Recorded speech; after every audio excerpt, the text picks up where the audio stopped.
지금 정신병자들이 많이 일어나고 있고 정신적으로 어려움 당하는 사람들이 굉장히 많습니다. 뭐 여러분 가정에 가만히 돌아보면 예전하고 다르게 계속 많이 증가되고 있는 것을 분명히 느낄 겁니다. 이게 뭐 선천적으로 그런 분도 있지만은 후천적으로 또 어느 날 갑자기 공황증 같은 게 생겨가지고 뭐 사람들 앞에 나서지 못하는 이런 일들이 굉장히 많습니다. 아이들이 뭐 공부를 못한다, 뭐 좀 이상해졌다. 일단 한번 의심을 해봐야 돼요, 그 아이들에게. 그러니까 무조건 뭐 못한다, 나무랄 일이 아니고 성적 떨어졌다고 뭐 옛날식으로 욕하고 때리고 그럴 수 없는 시대가 됐잖아요. 그러면 우리가 과학 시대인데 잘 봐야 되는 거지, 아이들을. 관찰을 잘 해보면 분명히 이런 자신도 모르는 문제들이 있어요.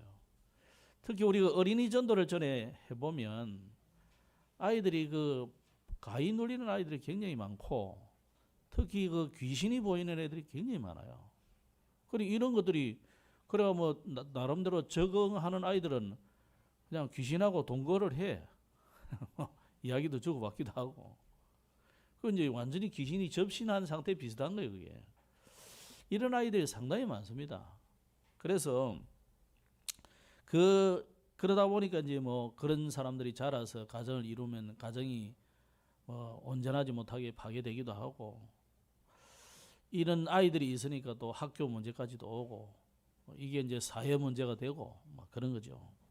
그래서 뭐 어떤 분도 보니까 뭐 가정에 그런 아이들이 있어서 뭐 변호를 했는데 이게 문제가 되고 그런 이야기를 하는데 뭐 좋습니다. 뭐 하든 할 수도 있고 안 할 수도 있고 그런 상관없는데 지금 시대가 그런 일이 많이 생겼다는 거예요. 그러니까 무슨 사건이 일어나고 볼 때 무조건 뭐 이게 뭐 심신미약으로 인한 거다. 뭐 그래 볼 수도 있지만 그게 사실일 수도 있습니다. 그러니까 지금 그만큼 시대가 되었고 실제로 여러분이 뭐 유튜브에 본 대로 미국의 모 도시는 완전히 좀비 세상이 돼 있잖아요. 그 실제로 일본 같은 경우도 저도 뭐 안 가봤습니다만은 그런 데가 상당히 있다고 봅니다. 그러면 우리가 이 부산 지역에 사는데 부산에 마약하는 사람들 많거든요.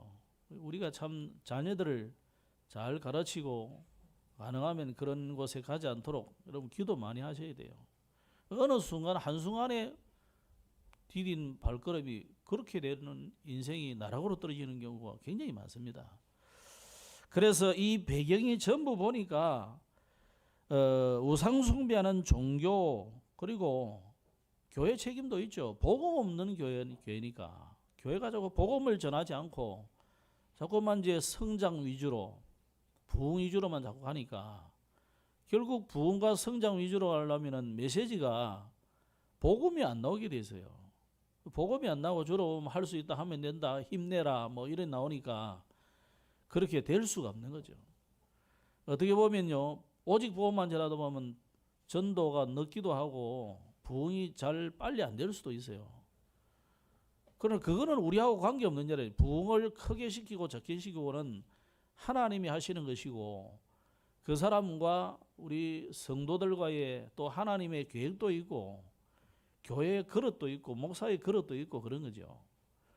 여러 부분이 있는데 무조건 부흥을 시켜야 되는 입장으로 몰아가 버리면 부흥 안 되는 사람은 이제 잘못된 거 저는 보는 거죠.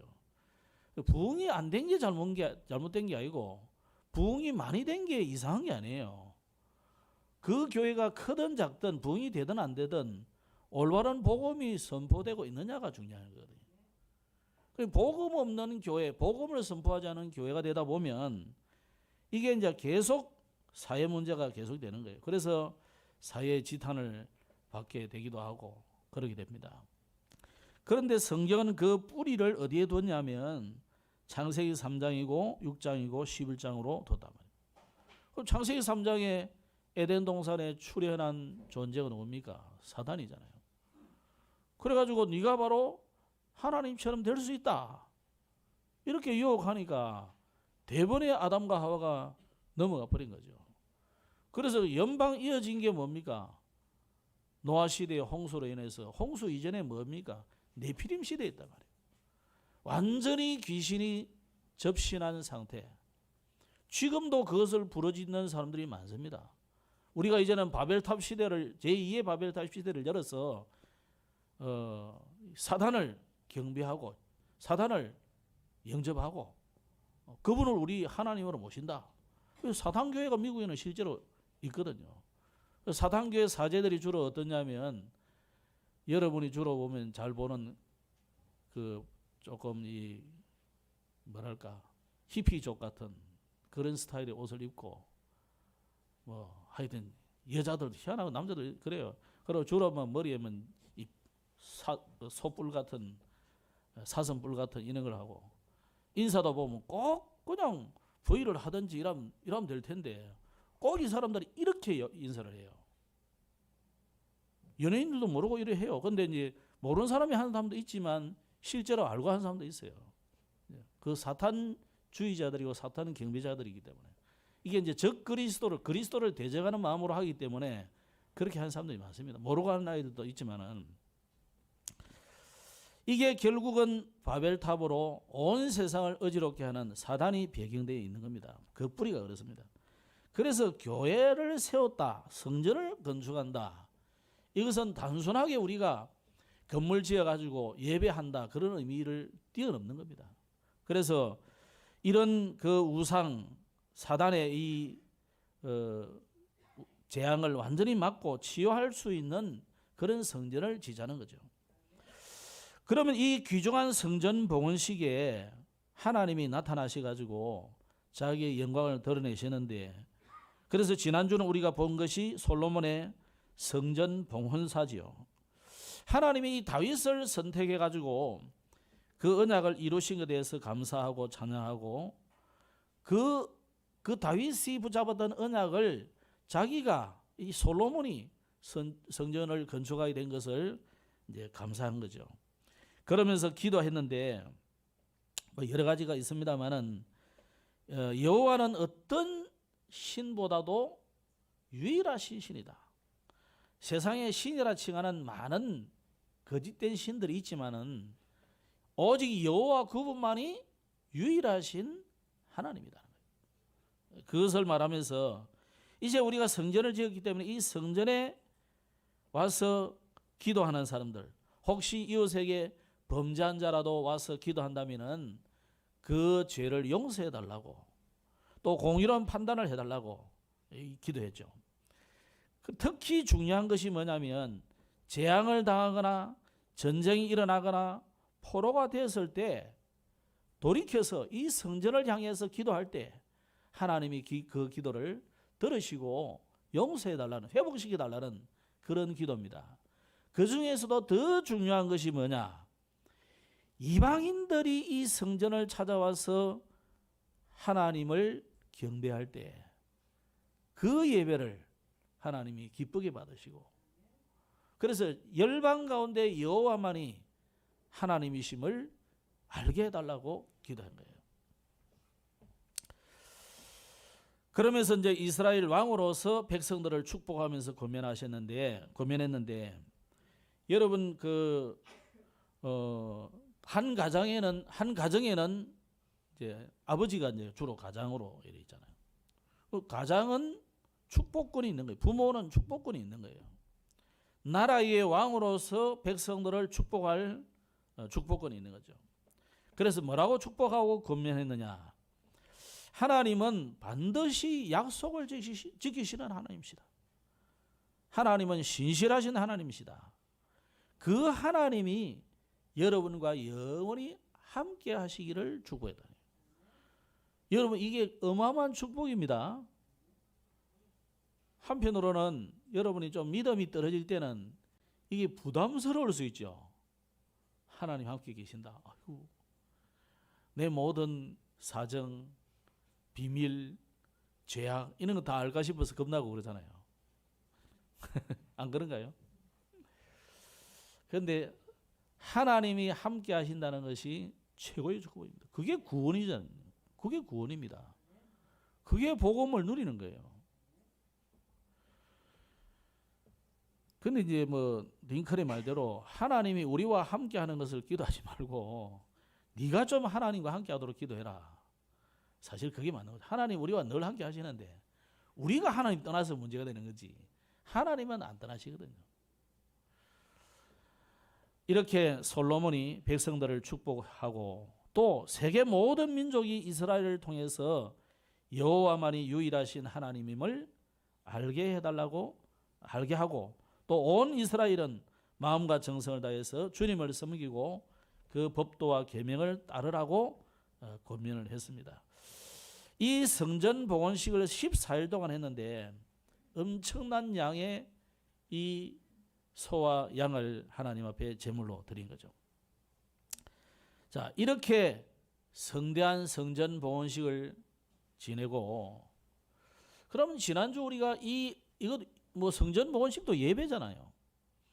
하나님 앞에 여러분이 예배할 때 특히 이런 성전 봉헌식 같은 이런 중요한 예배를 할 때 주시는 하나님의 축복이 우리에게 있습니다. 그게 뭡니까? 오늘 우리가 진짜 응답을 받으려면은 왜 14일 동안이나 이 사람들이 성전 봉헌식을 이래 할까요? 그들의 모든 삶의 중심이 성전 중심이라 이래 말이에요. 그죠? 그래서 14일 동안 자기들의 모든 일 전폐해놓고 와서 예배했다 이 말이잖아요. 그럼 한편으로는 이제 걱정이 뭡니까? 양과 소와 짐승들, 식물들 없잖아. 이런 생각이 우리 들잖아요. 그죠? 그것도 하나님께 맡겼단 말이잖아요. 안 그렇습니까? 그럼 그걸 하기 위해서 이제 뭔가 머리를 짜든지 묘안을 이제 짰겠죠. 그죠? 그럼 모든 일상적인 것을 내려놓고 하나님께만 집중할 수 있는 그게 응답받는 비밀이에요. 그래서 우리가 뭐 성전 지으라니까 성전 짓는 거기만 그 성전 지어야 돼, 건물 지어야 돼. 이러다 보면 뭐 자꾸 건물 이래 돼 본단 말이에요. 그래서 지난주에도 메시지가 나왔었어요. 내 안에 성전부터 지어라고요.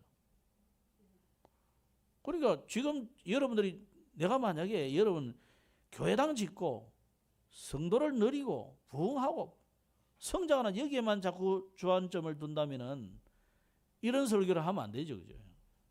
네 안에 성전부터 지지 말고 헌금부터 빨리 해. 어쨌든지 헌신을 해야 돼. 교회는 봉사를 해야 돼. 그래야 되잖아요. 지금 그게 중요한 게 아니라는 거예요. 여러분의 마음에서부터 성전이 이루어져야 돼요. 여러분 현장에서부터 교회가 이루어져야 돼요. 그거부터 되지 않고 교회당부터 더 세워놓고 건물부터 세워놓고 그러면요 반드시 문제가 오게 되어 있는 겁니다. 그렇기 때문에 이 14일 동안 예배를 했는데 이게 전부 뭡니까? 하나님 중심으로 되어질 때에 하나님 중심으로 집중할 때에 하나님이 여러분에게 엄청난 힘을 우리에게 주시는 겁니다. 그래서 여러분의 인생 길에 우리에게는 매일 이 성전의 축복이 있습니다. 매일 성전의 축복을 누리시길 바랍니다. 그래서 여러분이 가져야 될 꼭 필요한 이 영적인 축복을 받도록 우리가 날마다 성전 중심의 신앙생활이 돼야 돼요. 그럼 여러분 일주일 동안 늘 교회 오란 말입니까? 오면 좋습니다. 제일 좋은 거는 교회 오셔가지고 기도하고 새벽 기도도 오시고 여러분 저녁에 조용히 뭐 기장 읍내에 사시는 분들은 걸어오셔가지고 기도도 하시고 그때는 조용해요. 별로 사람 없어요. 그럼 뭐 기도하고 가시고 저는 그게 제일 좋다고 봅니다. 제가 신앙 제일 좋다고 느끼실 때가 고등학교 한 2학년 3학년 그때인데 뭐 그 뒤로는 뭐 교육자니까 또 뭐 교육자가 신앙이 나쁘다 이러면 또 여러분 이상하잖아요. 제일 좋을 때가 어쨌든 교회 가고 싶어요. 학교 가기 전에도 교회 가서 아마 그거부터 놔두고 일어나면 새벽기도 가서 새벽기도하고 또 와서 씻고 준비해가지고 학교 갈 때 또 교회 와서 잠깐 기도하고 버스 타고 하고 그럼 학교 가려면 바로 가면 되는데 버스 타고 어차피 버스 타고 가야 되니까 근데 둘러가려 여기 교회 둘러가면 괜히 둘러가요. 이렇게 빙 둘러가요. 그때는 신앙이 뜨겁고 마음이 탁 그럴 때는요 성령 충만하고 올 때는요. 가서 그 얼마 안 걸려. 믿음 없을 때는 그 교회당 가는 거리가 얼마나 먼지 몰라요.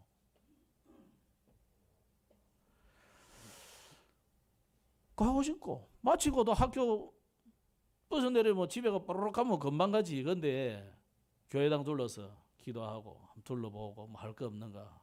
목사님 뭐 계시면은 할 일 없습니까? 그럼 이제 뭐 그때 뭐 쓰레기 주로 버리는 게 처리하는 게 보통 일이더라고.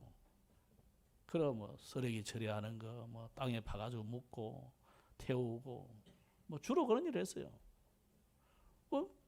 그럼 하나도 이게 뭐 힘들거나 뭐 쓰레기 태우니까 또 냄새 나고 지저분하잖아요. 그게 하나도 귀찮거나 냄새 나거나 그렇지 않은 거죠.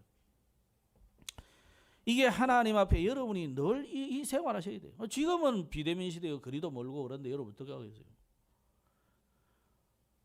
다윗이 그랬잖아요. 자기의 마음이 늘 성전에 있었다. 오늘 그래서 제목이 하나님의 이름 눈길 마음인데 하나님의 모든 중심이 어디 있습니까? 하나님의 이름이 하나님의 눈길이 하나님의 마음이 항상 어디 있느냐? 그 성전에 있거든요. 오늘 그래서 저와 여러분도 이 매일의 성전의 축복을 회복하기를 주의 이름으로 축복합니다. 그래서 여러분이 뭐 교회 오시라, 뭐 오지 마라 그런 이야기가 아니고 진짜 하나님 앞에서 나의 집과 현장을 교회로 만드시길 바랍니다. 그래서 최고의 신앙생활이 되도록 죄송합니다. 오늘 제목이 하나님의 이름 눈길 마음인데 기침이 안 나는데 자꾸 나오네. 마스크를 하겠습니다. 죄송합니다.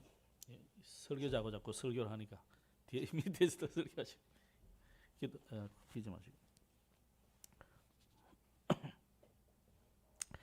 오늘 제목이 좀 길어서 하나님의 이름 눈길 마음으로 했습니다만은 본래 제목은 하나님의 이름 눈길 마음이 항상 있을 곳, 이게 제목입니다. 그럼 오늘 열왕기상 9장의 주 내용이 뭐냐면 1절 2절에 보면 솔로몬에게 다시 나타나신 여호와입니다. 아버지 다윗에게도 오늘 본문에 보면 1절에 2절에 보면 기브온에게 나타나심 같이 그러다. 기브온에게 여호와께서 기브온에게 나타나실 때 무슨 형상으로 이래 나타난 것이 아니고 이 말씀으로 나타나시거든요. 오늘 하나님께서 이 솔로몬에게도 다윗에게 나타나고 기브온에게 나타나신 같이 솔로몬에게도 나타나셨어요. 하나님이 여러분에게 나타나 보이시는 것은 자꾸 우리가 어떤 사람은 이 하나님을 눈으로 보려고 하는데 그러면 굉장히 문제가 될 수 있습니다. 하나님은 지금도 말씀으로 역사하고 계시기 때문에 오늘 말씀으로 나타나시는 거죠.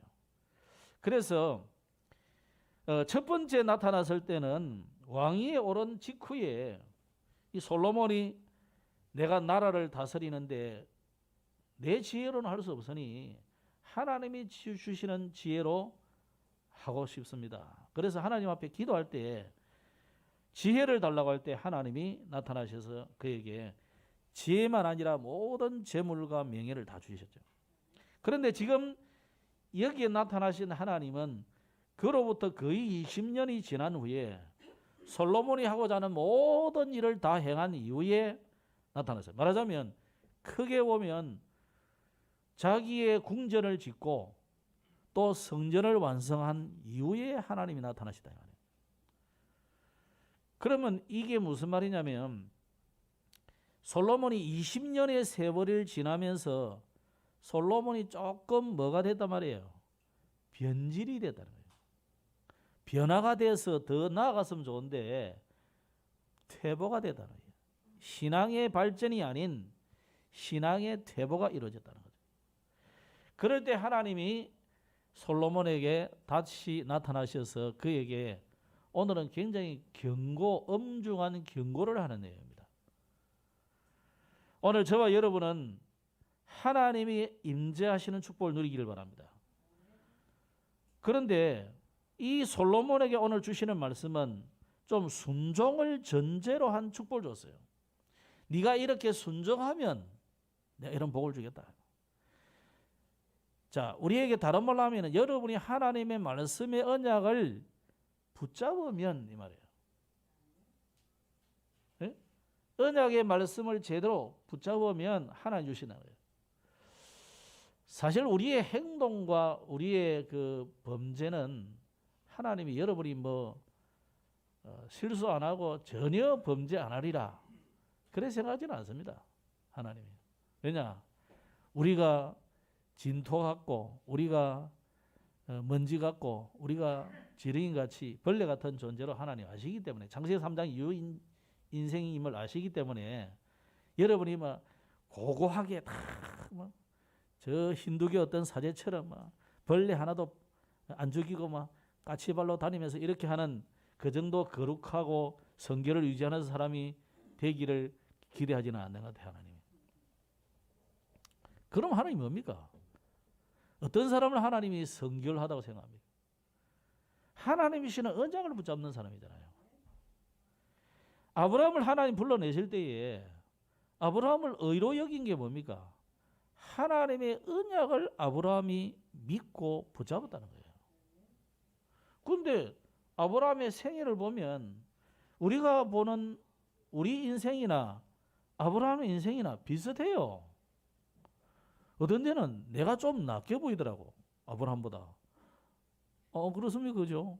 그래도 와이프를 누이라고 하진 않았거든. 누이도 아니지만. 그런 정도 실수는 나 안 한다 이 말이에요. 여러분 안 그렇습니까? 차라리 내가 좀 낫다는 생각이 들 때가 많아요.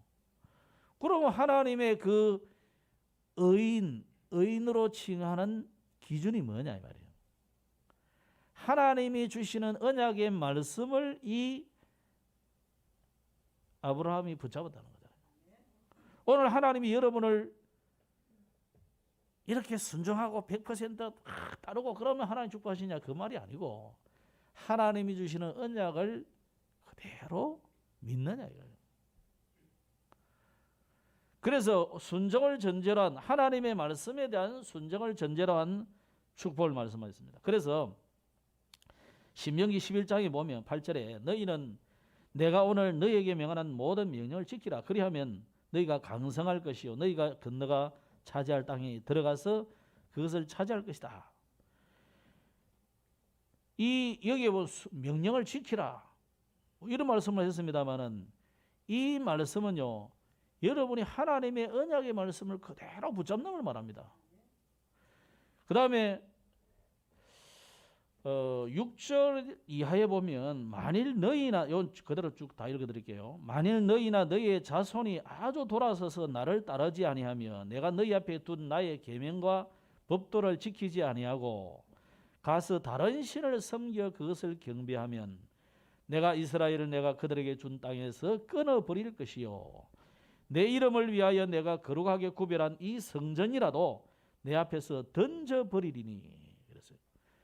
이스라엘은 모든 민족 가운데서 속담거리와 이야기거리가 될 것이라며 이 성전이 높을지라도 지나가는 자마다 놀라며 비웃어 이르되 여호와께서 무슨 까닭으로 이 땅과 이 성전에 이같이 행하셨는고 하면 대답하기를 그들이 그들의 조상들을 애굽 땅에서 인도해 내신 그들의 하나님 여호와를 버리고 다른 신을 따라가서 그를 경배하여 섬김으로 여호와께서 이 모든 재앙을 그들에게 내리심이라 하리라.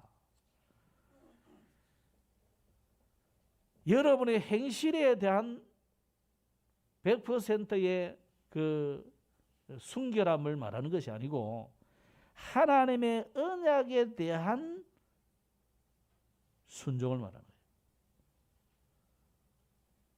거예요. 아멘. 그래서 우리에게 복음이잖아요. 여러분 정말 모든 삶을 다 깨끗하게 하나같이 지키라 했으면 우리는 그거 못해요. 신앙생활 어떻게 해요? 그거 안 돼. 하나님은 오늘 우리에게 자기에게 하나님의 자녀에게 주신 이 언약, 거기에 대한 순종과 거기에 대한 누림이에요. 그래서 그런데 이제 이 솔로몬의 통치, 오늘 뒤에는 이제 솔로몬의 통치와 업적, 뭐 과오 이런 게 쭉 나오는데, 이 솔로몬이요 굉장히 건축에 집중해가지고 많이 건축에 이 모든 재물을 많이 투자를 했어요. 그래가지고 또 나름대로 이 부를 축적하기도 하고, 뭐 그 재력을 가지고 막강한 국방력에 투자도 하고, 또 그 국방력에 맞는 그 많은 무기를 개발해 가지고 팔아 가지고 또 부를 축적하기도 하고 그랬어요. 내용을 보면.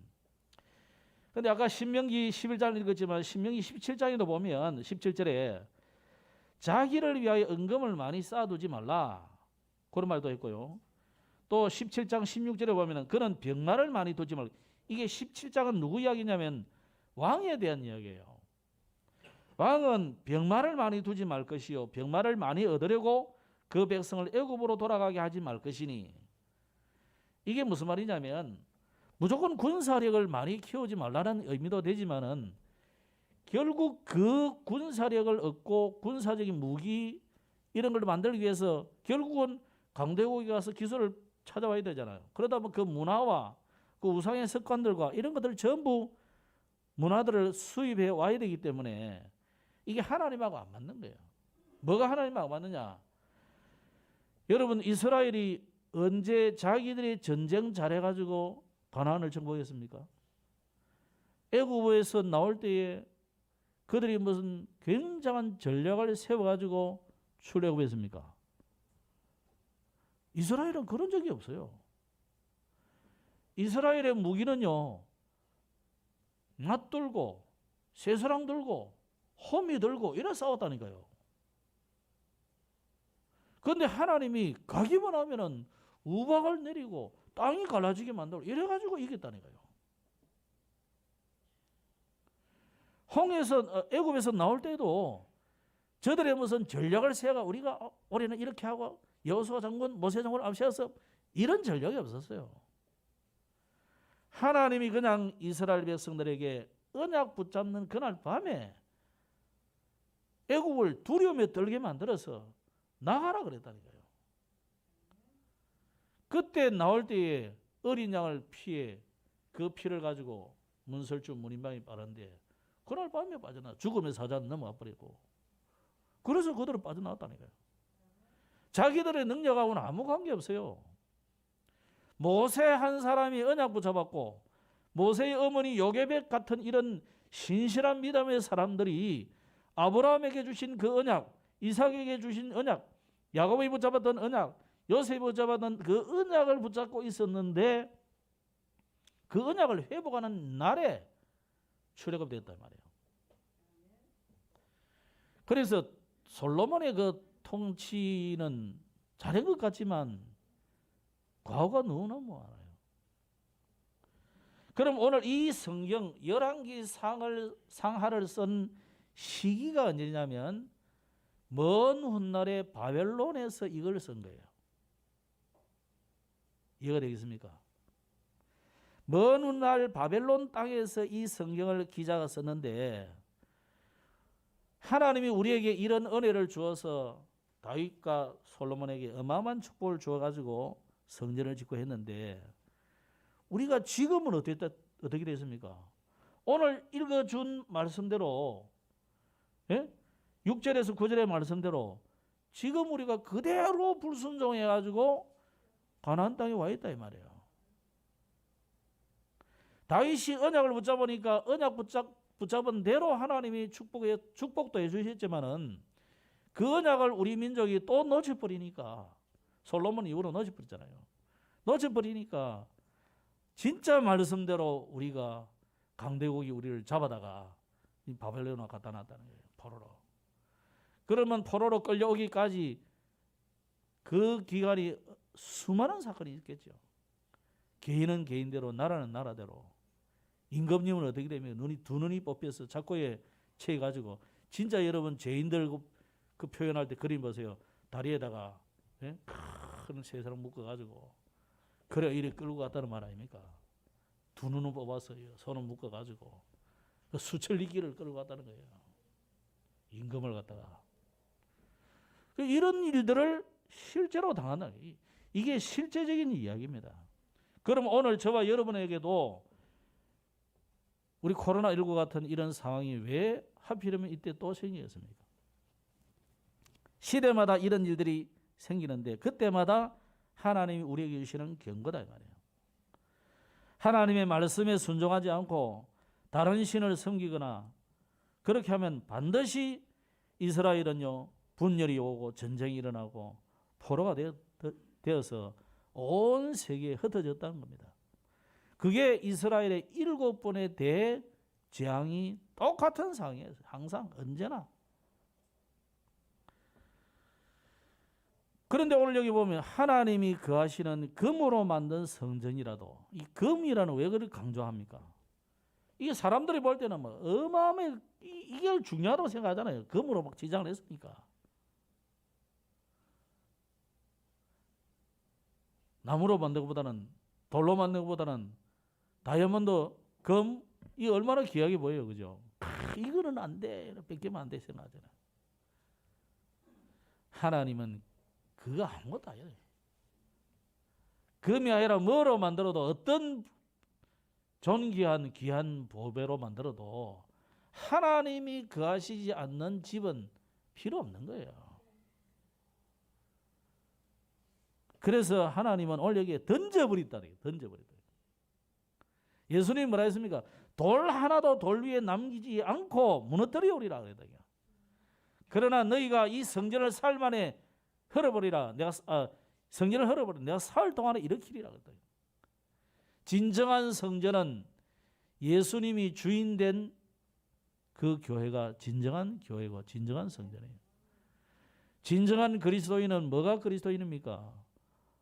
물론 행동이 똑바로 하면 더 좋죠. 예수가 그리스도임을 믿고 그분이 내 인생 주인 된 사람이 진정한 그리스도인이에요. 그래서 이스라엘은 하나님을 떠나서 다른 신을 섬기고 또 특히 하나님의 말씀을 버리기 때문에 이런 일이에요. 하나님의 말씀. 자기들의 자기들의 말은 철석까지 잘 지키잖아요. 여러분 다 사람들 만나고 친구들 만나고 약속 딱 정하잖아요. 그러면 얼마나 철석까지 지킵니까? 주일 예배는 뭐예요? 하나님과의 약속이잖아요. 그죠? 이거는 우리가 안 지키려 한단 말이에요. 자꾸.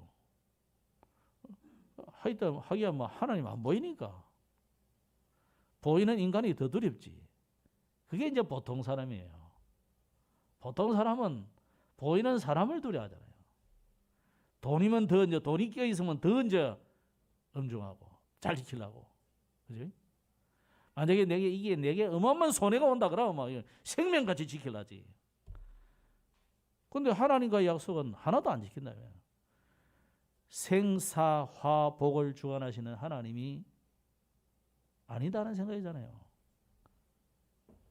오늘 여러분 회복하셔야 돼요. 이스라엘이 이거 다 놓쳐버렸다니까요. 그래서 지금 우리가 뭐 10가지 비밀, 10가지 발판 보세요. 다 놓치고 사는 거예요, 지금 이스라엘이. 확신도 없고. 그래서 오늘 성전을 회복하고 예루살렘 성을 재건하는 길은 뭐냐? 빨리 말씀으로 돌아가야 돼요. 성경 말씀으로. 하나님께로 돌아가는 것입니다. 그래서 이 이스라엘 백성들이 바벨론에 있는 동안에 에스라 같은 사람은 말씀 운동을 회복했다는 겁니다.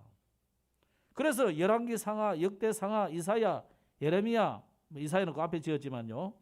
기록했지만 에스겔 대부분의 선지서들이 대부분 바벨론에 있을 때에 지어진 성경들이 많습니다. 오늘 저와 여러분이 이스라엘의 정체성을 회복하시고 하나님의 자녀의 이 정체성, 신분, 권세를 회복하시기 바랍니다. 그래서 하나님의 이름, 하나님의 눈길, 하나님의 마음이 항상 있는 것이 어디냐? 성전입니다. 성전. 그럼 어떤 성전이냐 이거예요. 그냥 성전이 아니다. 복음을 가진 자의 그 있는 현장입니다. 그죠? 그래서 이방인의 뜰을 통해서 전 세계 237나라 5천 종족의 사람들이 복음을 듣는 거기에 하나님의 눈길이 있고 하나님의 마음이 있습니다. 그래서 전에 이제 이런 메시지 있었죠. 하나님의 눈길이 어디를 향하고 있느냐? 구원받을 자에게 복음을 가진 자가 복음 전도자, 거기에 관심이 있는 거죠. 자, 예를 들자면 빌립이잖아요. 빌립이 에티오피아 내시가 복음 들어야 될 사람이요. 이 사람이 근데 복음을 못 듣고 예루살렘에 오기는 왔는데 성전에서 예배하는 보고 뭐 그냥 마음이 아직 그 힘을 못 얻고 가는 거예요. 그냥. 어디서 왔습니까? 에티오피아잖아요. 에티오피아. 에티오피아가 어디입니까? 저 애굽을 거쳐서 나일강의 저 최상류까지 올라야 돼요. 거기가 에티오피아예요. 요즘 말로 하면은 우리나라 그 배 납치한 그 나라 있잖아요. 그 바로 옆에요. 그게 다 에티오피아 주변이에요. 거기서 그 어디까지입니까? 그게 어마어마한 거리잖아요. 수천 마리의 길이에요. 지금. 그걸 병거를 타고 여러 사람들과 같이 왔는데 뭔가가 답을 얻지 못하고 지금 돌아가는 거예요. 하나님께서 이 에티오피아라는 나라를 복음할 계획이 있는데 아무도 관심 없으니까. 근데 이 빌립이 막 가슴이 타가지고 어디까지 갔으면 이 사마리아 가서도 보험 잘하니까 야 이놈이 좀 아는구나 이래가지고 빌립을 에티오피아 내시아하고 만나게 하잖아요. 하나님의 눈길, 하나님의 마음, 하나님이 항상 있는 것이 그겁니다. 그래서 이스라엘 사람들은 뭐라고 생각하냐? 하나님은 우리 하나님이다. 메시아는 우리들의 메시아. 우리를 저 로마에서 건져주고 바벨론에서 건져주고 애굽에서 건져주는 그런 다윗 같은 왕이다. 그래서 다윗왕을 엄청 좋아하는 거예요. 이 사람들이. 하나님은 그게 아닙니다. 이스라엘 사람들만이 아니라 이방인들도 와서 기도의 뜰에서 기도할 때 하나님은 그 기도를 들으신다 그래서 다윗을 높이고 솔로몬을 높이신 이유가 뭡니까? 전 세계가 이 다윗 솔로몬을 통해서 여호와를 만나도록 이거 하기 위한 거 아닙니까? 그리고 성전에는 이 아이들의 뜰이 있습니다.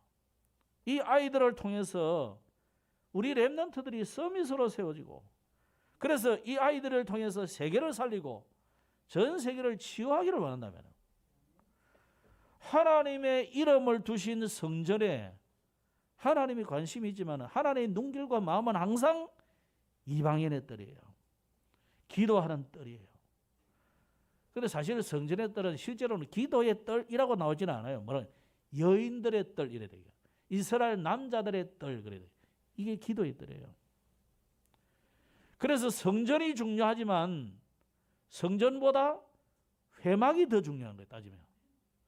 성전은 복음 자체를 말하지만 이 복음을 가진 주의 종을 통해서 예배를 통해서 주시는 메시지를 이 회막에서 듣고 말하자면 기도의 뜰, 이방인의 뜰, 이스라엘 아이들의 뜰, 이 뜰에서 포럼이 일어나고 여기서 메시지로 듣고 그래가지고 이제는 어디로 가야 됩니까? 전 세계를 향해서 가라. 장막으로 향해서. 여기에 하나님의 모든 눈길과 마음이 항상 있다는 거예요. 그래서 올해는 70인 제자 세우는 운동을 하라. 이런 메시지가 지금 계속 나왔거든요. 이 중요한 이방인의 뜰, 기도의 뜰, 아이들이 뜰이 이스라엘에게서는 아무 가치 없는 뜰로 만들어져 버렸다 이거예요. 이게 뭐 필요해 그러면서 이 사람들은 뭐 거기다가 물건도 재놓고 우리 장사하다 보면 그렇잖아요, 그죠? 뭐 이래 처음에는 뭐 리모델 멋지게 딱 해놔가지고 다 해놔도요. 조금 지나보세요. 뭐 여기다 짐도 쌓이고 저것도 쌓이고 뭐 이런다니까. 쉽게 말하면 그래 된 거야. 이게 뭐 별로 가치 없는 거야. 그래 뭐 멀리서 뭐 소 받고 양 받고 뭐 돈 받고 이러니까 니 그럴 거 없이 막 우리 가까운 데서 해라 이거예요. 왜? 별로 가치 없게 보이니까. 아이들은 가라 하잖아, 그죠? 아이들이 뭐 가치 있습니까? 그러니까 뭐 가치 없게 생각하니까 뭐 아이들이 떨에도 물건 지어놓고 뭐 소도 오고 뭐 매매 울어잡고 뭐 소도 울어잡고 양도 울고 뭐 돈 받고 온다고 하면 뭐 시끄럽고 뭐 완전 난장판 시장이 돼버린 거죠. 그래서 그 시장을 예수님이 청소하신 거 아닙니까? 그게 성전 청소입니다. 그런데 다니엘은요, 이 예루살렘 성전을 향해서 하루 3번씩 기도했다는 거예요. 그 사람이 시대를 살리게 되는 거예요. 다니엘이 뭘 받겠습니까? 하나님의 이름이 있는 곳, 하나님의 눈길이 가 있는 곳, 하나님이 늘 마음이 있는 곳이 그곳임을 알았기 때문에 그래요. 사실은 그게 언제 알게 됐습니까? 바벨론 포로 되어 와 보니까 이제 깨달아지는 거예요, 사실은. 다니엘은 이스라엘이 왜 망한지를 알고 있는 거죠. 그래서 오늘 우리가 어제 우리 핵심 메시지를 중요한 메시지를 받았습니다. 우리가 후대들에게 전달하지 못하고 있는 것이 많습니다. 오늘 장로님도 기도하셨지만은 우리가 이제 2021년을 이제 거의 보내고 2022년을 맞이하게 되는데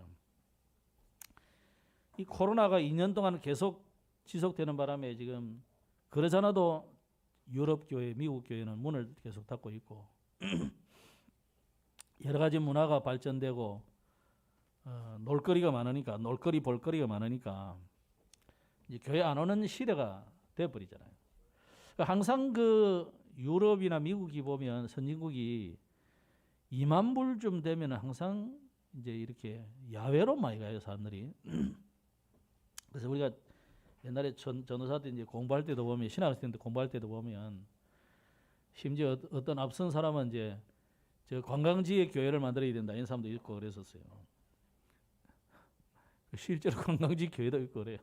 지금 이게 이제 거기다 뭐 또 어떤 사람은 뭐 TV, 인터넷 그때는 인터넷 개념이 없었고 이제 TV로 이제 이렇게 설교하는 시대도 올 거다. 막 그런 이야기를 하더라고. 우리는 뭐 그게 무슨 뜬구름 같은 이야기냐 이런 생각을 했었어요. 처음에 신학교를 갔는데 어떤 교수가 미국에서 온 교수가 교회와 컴퓨터 이런 책을 하라 해가지고 한 학기를 공부를 시킨 자기가 만든 책이에요. 그때 우리의 눈으로 봐서는 완전히 이게 뭔 이야기인가? 그때 컴퓨터 켜는 것도 뭐 비밀번호 치가지고 켜고 이럴 때니까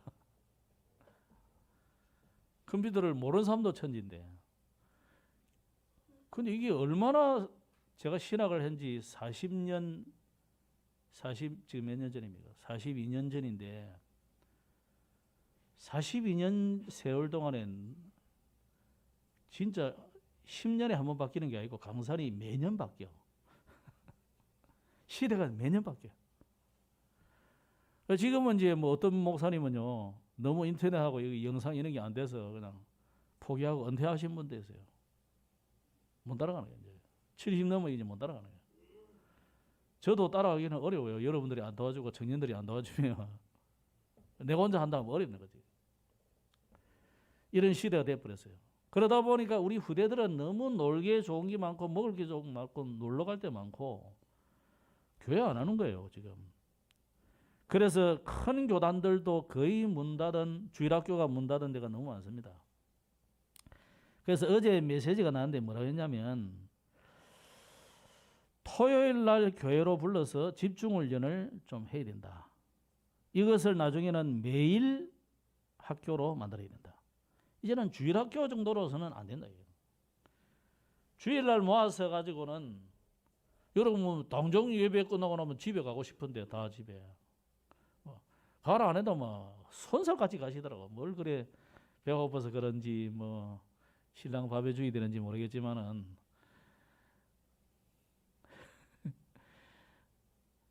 좋습니다. 뭐 그럴 수도 있고 다 그럴 수 있는데 오늘 우리가 후대들에게 이러다 보니까 전달하지 못한 부분이 많다는 거예요. 그게 뭡니까? 완전한 복음을 각인시키지 못하고 있는 거죠. 여러분이 아무리 잘한들 디모데후서 3장 말씀처럼 고통의 때가 반드시 옵니다. 지금 코로나19 이거는 아무것도 아니에요. 성경 읽어보세요. 말세에 대한 이야기들 쭉 읽어보면 어마어마한 문제들이 오게 돼 있어요. 이거는 시작에 불과한 겁니다. 시작이 아닐 수도 있어요. 어쩌면 우리가 평생 마스크 쓰고 살지도 몰라요. 방독면 사고. 그래서 그 세상을 이기는 길이 뭐냐? 그런 멸망의 때를 이기는 길을 바울은 뭐라고 했습니까? 너는 배우고 확실한 일에 거하라. 하나님의 말씀 속에 있어야 된다 이 말이잖아요. 우리 후대들에게 이 완전한 복음을 각인시켜 주지 못한 채로 세상에 나가버리니까 세상 나가서 영 딴 사람처럼 사는 거죠. 우리도 지금 개척 초기에 많은 랩런트들이 있었잖아요. 메시지도 잘하는 친구도 있었고 전도 잘하는 친구도 있었는데 지금 우리가 그렇지 못하거든요. 그러니까 메시지 각인이 제대로 안 된 거죠. 복음 각인은. 그리고 기도에 대해서 올바로 가르치지 못하고 있기 때문에 성삼위 하나님과 오력을 누리도록 가르쳐야 되고 또 이 보좌의 축복과 9가지가 세팅되어야 되는데 이게 지금 안 되고 다 지금 우상과 3단체에 뺏겨버리다.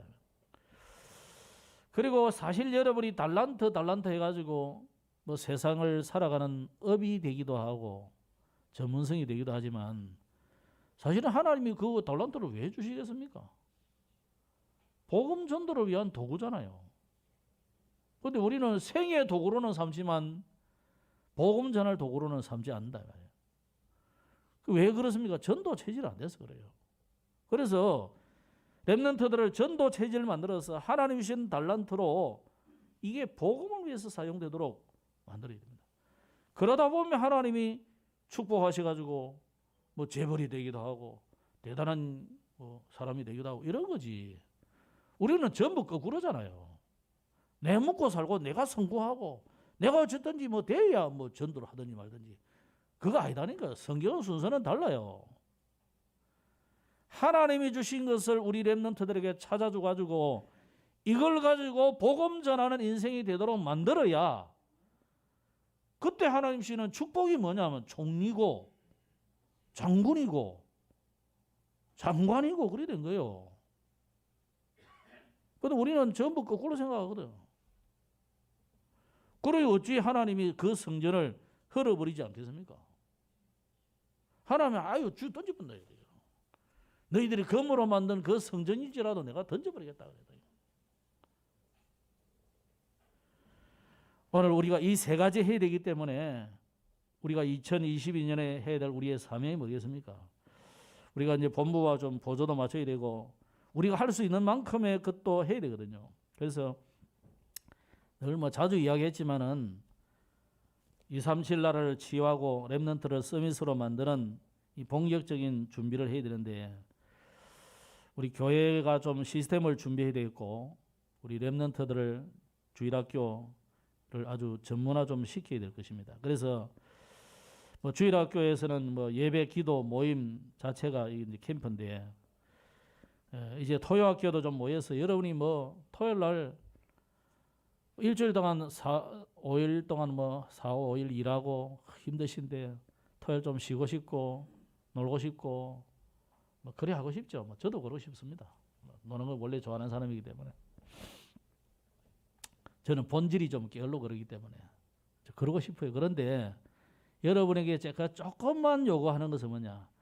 우리가 그 시간만이라도 좀 돌려서라도 우리가 이게 랩런트에게 우리 인생을 좀 투자해야 된다. 그 안 하면 우리는 우리나라의 미래는 없습니다. 대통령 아무리 좋은 대통령 있어도 소용없어요. 예? 훌륭한 분들 아무리 많아도 언제나 복음의 흐름을 따라서 흥망성쇠가 오기 때문에 그래요. 여러분 우리 지금 11기 상을 하는 이유가 뭐예요? 복음이 융성하면요 나라가 융성해져요. 복음이 힘해지면 언제나 복음은 나라는 쇠퇴하게 되어 있어요. 이거는 자명한 이치입니다. 이거는 뭐 다른 어떤 이론으로 말할 필요도 없어요. 그렇다면 오늘 우리 교회도 결국은 주일학교를 토요학교로 확대해야 되고, 토요학교를 결국 우리는 매일 학교로 확대해야 되는데, 매일 학교를 우리가 하려면 이제 서밋스쿨을 해야 되거든요. 이제 우리 전에는 뭐 부목사 있을 때는 부목사니까 어쩔 수 없이 자기는 뭐 자기 새끼도 키워야 되고 하니까 했는데, 이제 그거 없으니까 이제 뭐 우리가 뭐 코로나도 와버리고 이래가지고 결국은 이제 안 하고 있잖아요. 회복해야 됩니다. 그래서 어쨌든지 좀 회복해야 되겠고, 그래서 여러분이 오늘 교육에 관련된 종사하는 분들은, 다른 분들은 집에 가셔야 되고 좀 남아서 좀 포럼을 좀 하시면 좋겠다. 예를 들어서 학교의 교직원이다, 예? 교사다, 대학 교수다, 다 한번 이야기를 해야 돼요. 그래요. 우리가 그러면 거기에 대한 관련된 법을 좀 아는 분들도 오면 좋겠고, 제도를 아는 사람도 좀 오면 좋겠고. 그래서 이게 지금 만들어져서 이 법과 제도와 이런 모든 것을 가지고 우리가 교회가 후대 교육을 책임져야 돼요. 심지어 만들 서울은 뭐였냐면 학교까지, 초등학교까지 만들었어요. 아예. 외국은, 미국도 보면은 가정 학교도 있거든요. 부모들이 이렇게 키운다고. 특히 남부 지역의 미국 사람들은요, 그리 한 사람들 많아요. 그 중에서는 특히 유대인이라든지 청교도라든지 이런 사람들은 개인 가정 학교를 해요. 홈스쿨은 법적으로도 있잖아요, 그죠? 그래서 하면 되는 거예요. 그래서 그 이제 복지고도 이용도 하고 뭐 이런 하면 되는 겁니다. 그래서 좀 남아서 우리가 좀 교육 관련된 뭐 또 관심 있는 분 하셔야 돼요. 유초, 중, 고 다 대학까지 관심 있는 분들은 좀 남아서 포럼을 좀 하시고 언론도 하시고 이야기도 좀 하시고 자연스러운 이야기를 좀 하시면 좋겠다. 왜 우리가 이렇게 해야 되느냐? 영적인 전쟁입니다. 그래서 우리가 기장가곡제도 이 사실은 교회 설립 음악 기념 음악회인데 기장문화 바꾸는 이런 중요한 운동이기 때문에 해야 되고요.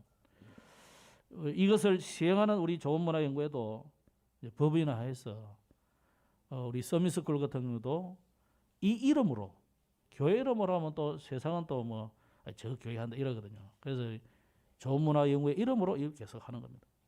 그리고 이제 선교 사업도 우리가 네팔 신학교에 지금 후원하고 있는데, 선교사도 이제 좀 젊은 분을 파송해야 됩니다. 그래서 우리 회장님이 우리 박지호 목사를 좀 눈독 들이고 있다가, 그래 이제 우리 교회에서 나가고 나니까 좀 네팔 좀 들어가면 좋지 않겠나 하고 지금 의논이 돼서 일단 예비로 선교사로 지금은 해놓고 있습니다. 그래서 이번 1월 달에 대학 선교국에서는 이제 네팔 선교사 대학 선교국에서는 파송하고, 이제 본부 파송은 아마 그 다음에 좀 하고 있으면 해주겠죠.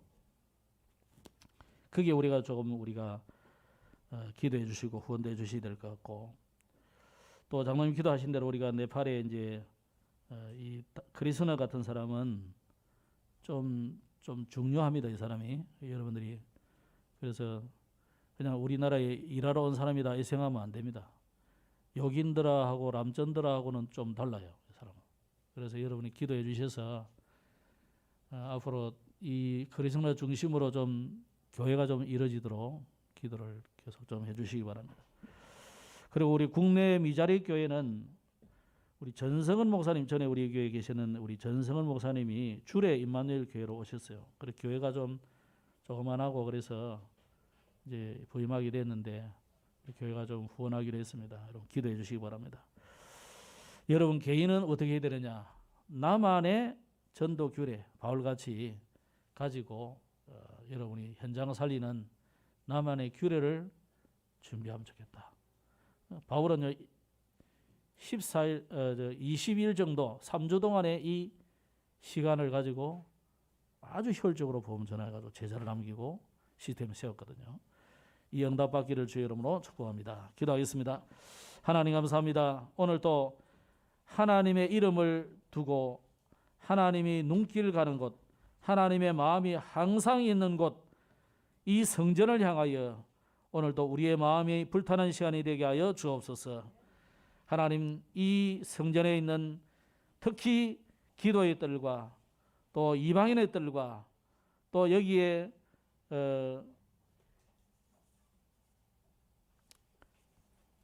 아이들의 뜰이 있습니다. 이 아이들의 뜰, 렘넌트들이 자라나고 있고 또 이방인들이 와야 되고 여기들이 와서 기도하고 치유받아야 되겠는데 우리 후대에게 제대로 된 이 캠프가 2022년에 일어날 수 있도록 준비하는 귀중한 기간이 되게 하옵소서. 예수 그리스도 이름으로 기도드렸습니다. 아멘.